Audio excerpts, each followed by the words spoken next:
Hi everyone, welcome back to my channel, React and Chill, with me, Dika. So, last time on the Falcon and the Winter Soldier, well, John Walker had committed murder. He literally bludgeoned to death one of the flag smashers.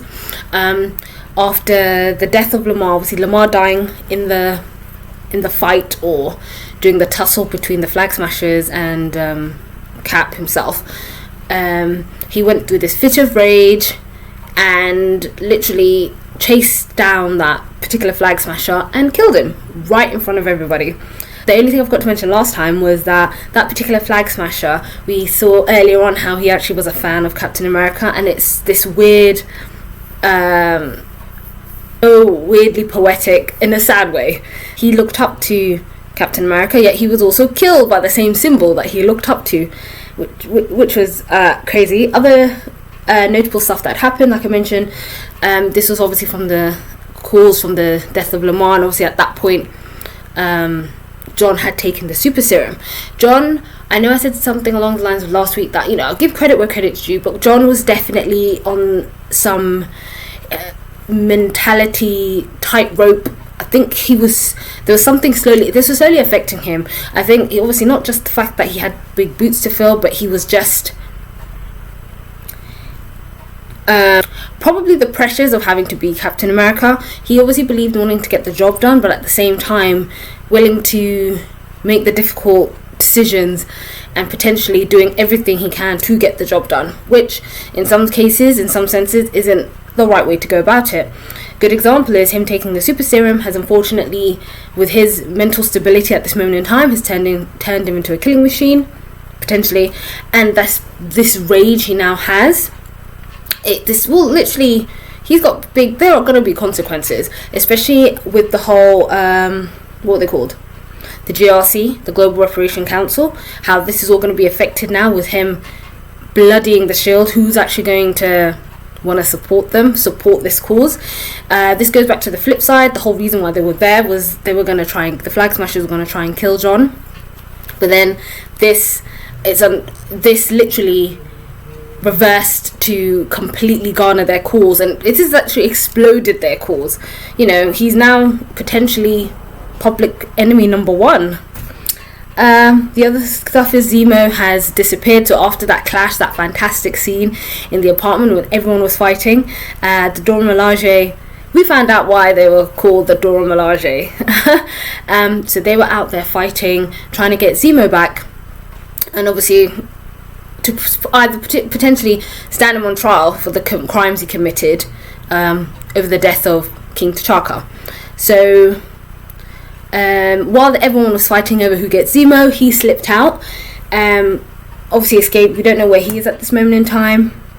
The other thing I did like about last week's episode was Sam and Carly's conversation. He was really breaking through to her, being able to level with her and make her understand, like, he understands where she's coming from, but sometimes it really put it out on the table. But unfortunately that was cut short when John had bursted in to try and take Carly down. So yeah, that was a good little wrap up of all the stuff that happened last week. I'm really excited to get into this episode. I need to know what the repercussions John's going to face now. He potentially will still be grieving from, I'm sure he even knows what he's done, but he'll still be the grief he's going to be feeling from losing Lamar. And again, I just want to reiterate that image at the end of last week's episode with the bloodied shield. That haunting image,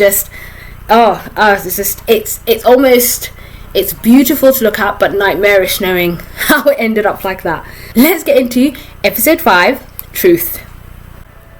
Doesn't he just look crazy? That's what this is. You don't want to do this. Yeah, we do. Yeah, exactly. Oh, damn. Oh. F him up, Sam. F him up, Bucky.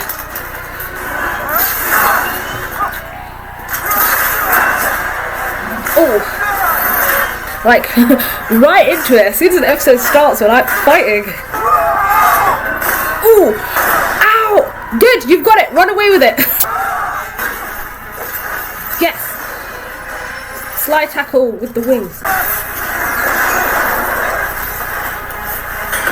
Oh.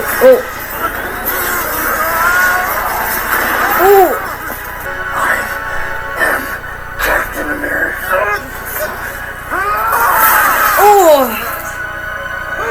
Oh my god! You have to take him out of commission. This guy is crazy.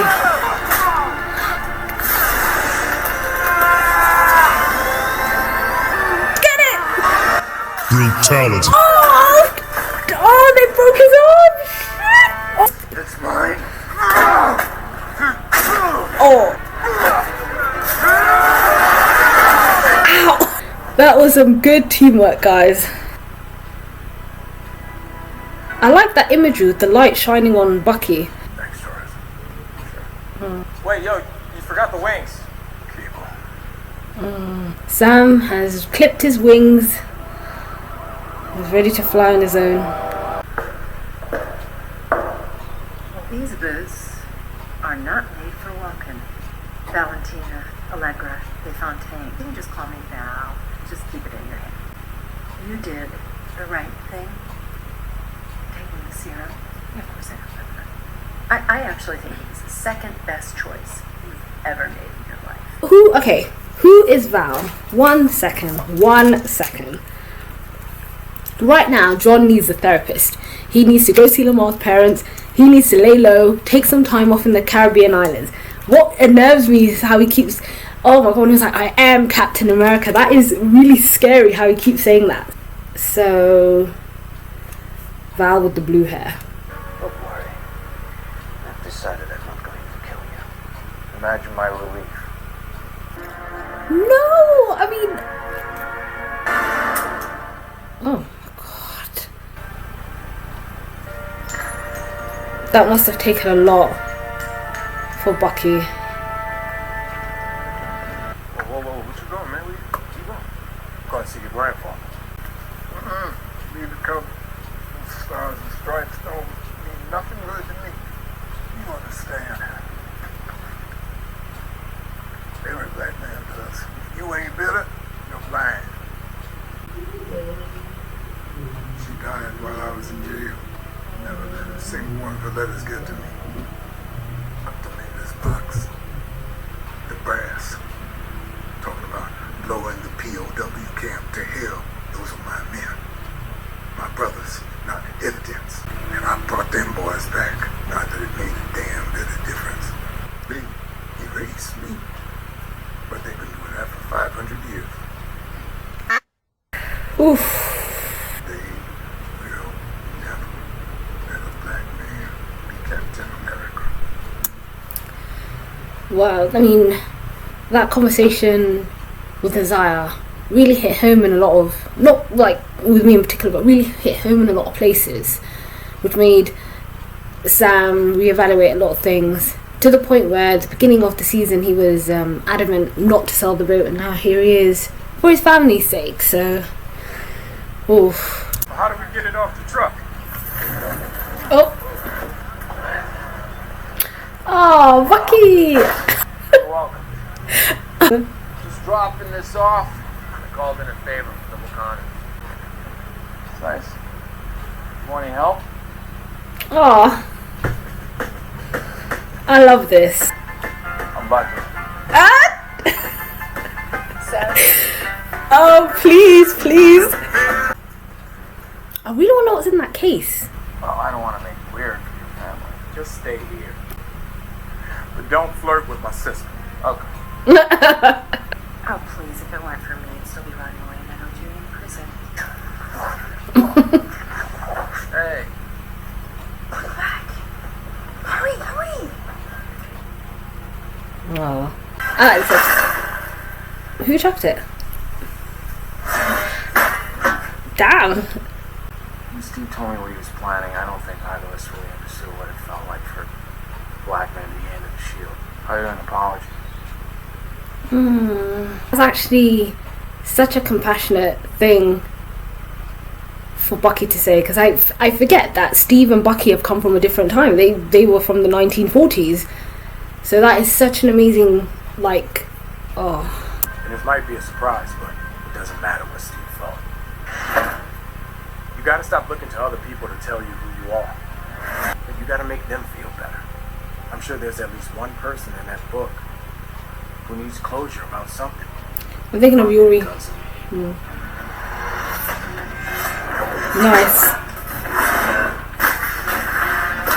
Nice. Training montage. I got some help to even out the odds. Uh-oh. He's been dying to get payback ever since. Bonjour. Oh yeah, sorry, I just realised who he was. He was the guy from the first episode who was trying to kidnap Vasant? Yeah, he was trying to kidnap him, yeah, so. Yeah. Was this who Sharon was speaking to? We still do not have sufficient resources in the resettlement camps. They can't Uh-oh. stay where they are forever. Oh, crap. Yeah, please open that. We're not going to see it until he puts it on, right? Please. I bet it's like a new outfit, suit, like a Captain America. Why? Could we not get a sneak peek? So that was the Falcon and the Winter Soldier, episode 5, Truth. Oh my goodness, this was such an amazing episode. First and foremost, that fight at the beginning was ridiculous. You could see the emotions that John Walker was going through. Obviously of course he regretted. He just realized what he's just done, and I will go on to talk about the repercussions he'll be facing, but it was just going through his head. And then, you know, that last resolve when he was like, let's get to work, he still believes that it was in the best interest of everyone and the country that he did that he had every right to do that. Then Sam and Bucky found him and they started fighting. They literally were going to get that shield off him. They felt like he was not going to be disgracing it any longer. And again, a lot of symbolism there. The fact that John ripped Sam's wings, literally clipped his wings. Torres asked him, what about your wings? He was like, I don't need them anymore. That was amazing how he shed the wings. He was going to now potentially have new wings, fly on his own, I'm not sure. And they knocked him out. The light that was shining on Bucky, like it I don't know, it definitely, there was a lot of good symbolism, and it finally gave the shield, went back to who it was meant to go to, Sam. Good. We found out Isaiah's full story, Isaiah Bradley, about what had happened to him, what they did to him, and obviously essentially how he actually was living to this day. They were hinting to, and I even said in a couple of reactions ago, they were never going to have a black super Captain America. And then he went on to also say no self-respecting black man would become Captain America. But then I see why Sam sort of disagreed with that a little bit, but I kind of disagree with that. I feel like I felt like Sam could be the black Captain America that the world needs. I really do. But that was really hard to listen to Isaiah's full story, what had happened to him. I think that whole conversation was summed up perfectly when Sam brought the shield to him, and it was like, those stars and stripes have not done nothing for me. So that was incredibly powerful. See, Sam then went back home. He was realizing that, you know, I have my own. Of course, he was obviously waiting to hear back from the Flag Smashers, but he had his own fight at home. He had to look after his home first, go home, sort out things with his sister. But he was going to be there for his sister, for his nephews, you know, to try and be a better uncle. And I really loved the bonding that I cared. But before, and I forgot to mention this, Bucky showing up. I didn't realise Zemo was one of the people on Bucky's hit list, or a men to list. That was amazing. You know, Zemo was ready. Zemo said, and I believe Zemo, that she's gone past salvation. Carly needs to be ended. She just needs to be. She's not at a point where we could reason with her. So that was very powerful that he was able to let Zemo go. He gave Zemo back to Dora Milaje. They were going to take him. The fact that they're not going to kill him off, I've got hope that he may appear again later on, but he finally made his peace with Zemo, and Zemo had left it to Bucky to hopefully, obviously saying that I'm not going to kill you, I have no intention to kill you anymore, but he's left it to Bucky to hopefully do the right thing, you know, to finally end Carly. So Bucky has gotten something from Wakanda, and obviously they didn't show us at the end. It's going to be some wicked, amazing outfit, I bet. But Bucky went and had some time with Sam, and I was really, I mean, if Bucky and Sarah got together, I'm not complaining. Practicing with the shield. And I think both of them even got closure themselves. You know, they had a mutual friend. Steve was their mutual friend, and they were able to finally go past their differences. Whatever was, I would say, keeping them apart. So the fact that through fixing the boat, it was a good representation of how they were mending their relationship, mending their brotherhood, essentially. And that line that Bucky said was amazing, how, you know, when he and Steve had discussed it, because obviously, I don't know if this was mentioned before, but I think Bucky was aware of the fact that Steve was gonna hand the shield on to Sam. Like, he knew before the events towards the end of Endgame, he was gonna pass the shield on to Sam. So they had that conversation prior. But that was incredible and so impactful, where Bucky said, when Steve and I, we had never thought what that repercussion would be, handing it over. We were just thinking of, yes, it was a good idea to give it to Sam. We didn't know how strong, or the repercussions of what that meant, handing the shield over to a black person. And he apologized. He was like, I'm sorry. Handing that over to him, what that meant. And that was amazing. And obviously Sam had accepted the apology. And it's true, you know, back in the 1940s, especially both of them going under and being brainwashed for several times, they had no inclination what the world would be like now and what that meant, having the shield. So again, thank you so much, Marvel, for not only bringing up all these facts, not only being able to infuse this. Again, that's why I absolutely love all the Captain America features, because they talk about these sort of issues. And that was just the cherry on the top when he apologized for that, knowing that I did not know what this meant, and I'm sorry. And he also concluded how the shield was what was left, like part of his family, and him giving it away, he almost felt like he was losing part of that family. So I'm glad they were able to mend that relationship. And at the same time, Sam gave him some advice. You know, he was like, there must be someone on your list you need to be of service to, you need to do good for.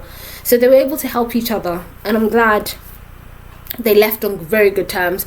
While we had that epic training montage of Sam training with the shield, which is amazing. So I cannot wait for a penultimate episode. This was an amazing episode. We had the fight in the beginning, we had that bit in the middle where everyone was sort of building their relationship, slowing things down, and then we had that fantastic build up to the finale, which I cannot wait. The other thing I forgot to mention, which I didn't write down, which I will make sure I write down, we saw the other bit. I definitely think, after John went on trial, obviously they stripped him of his captaincy of America, which is the right thing to do. And how he was like, you know, you made me. It was always, and I had a feeling, John was always about getting the job done, regardless, doing what you had to do, getting your hands dirty. I definitely think, yes, it was emotional rage he was filled with killing Lamar. It was emotional rage he was filled with after Lamar was killed. I think it was the wrong way to definitely go about it. And that's what the council was saying, but he was like, no, I was getting the job done. My comrade in battle died. I definitely think the ways he went about it, Lamar knew what he was going into, like his mother mentioned. And again, that scene was really heartbreaking when he came to visit them. And in a way, I think, I'm not sure, maybe I'm wrong, he was trying to justify that, yes, that was the man that killed him. In extension, it was Carly that delivered the final blow, but he's an extension of the Flag Smashers. So that definitely, he's definitely, I think, slowly losing the plot, especially when there were 2 times when he ripped off Sam's wings and he said, I am Captain America, and he said it again at the trial, which was really scary. You could definitely see he's becoming unstable. The parents, obviously, with Lamar's parents, which was so, oh my god, I could feel myself feeling so emotional. They were saying, you know, he was so proud of you, when he became Captain America, he told us every day that he was proud to be his partner. And I do think a part of him feels incredible guilt. He feels sad. I think on top of that, I just, with him having the super serum, not being able to help his friend, save his friend, I think all of that's weighing on his mind. It's very dangerous to have all of that weighing on your mind. So that was really hard and emotional to watch with Lamar's parents, but it's almost as if there's a part of John that slowly, he's definitely going to make an appearance in the finale, but he's out to get Carly. I think he's pure, they've taken everything from him. What has he got left to lose? He is ready to get Carly, and I think that's the sort of tunnel vision he's got now. I'm trying to think if there was anything else I wanted to mention. Oh yeah, after the trial, where he came off, we met this woman Val, who, again, she looks like an enabler, going on about how you did the right thing, what you did. She's like, you should have killed them. They would have been happy if you killed all of them. And in a way, it makes me question, if he did get Carly, he killed. It wasn't Carly, but if he got Carly, would that have changed the narrative?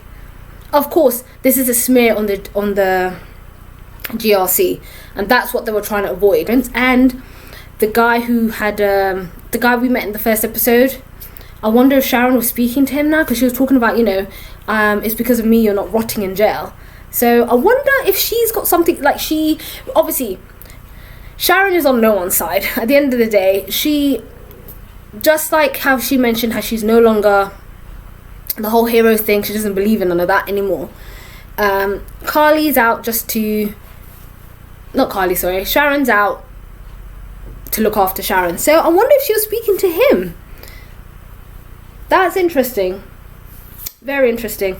And obviously everyone's going to be coming back they're going to be in New York to stop the GRC approving that vote for the Patch Act. And that's what they were trying to stop, to upmove 20 million refugees back to their home country. So this is the whole reason the Flag Smashers have been fighting. Everyone has been getting involved, and it's all coming down to this. So I'm wondering how it's all going to end. But it's exciting, so exciting. Another fantastic episode. But I think that covers everything. All the good thing, all the stuff I wanted to speak about, everything that I wanted to point out. And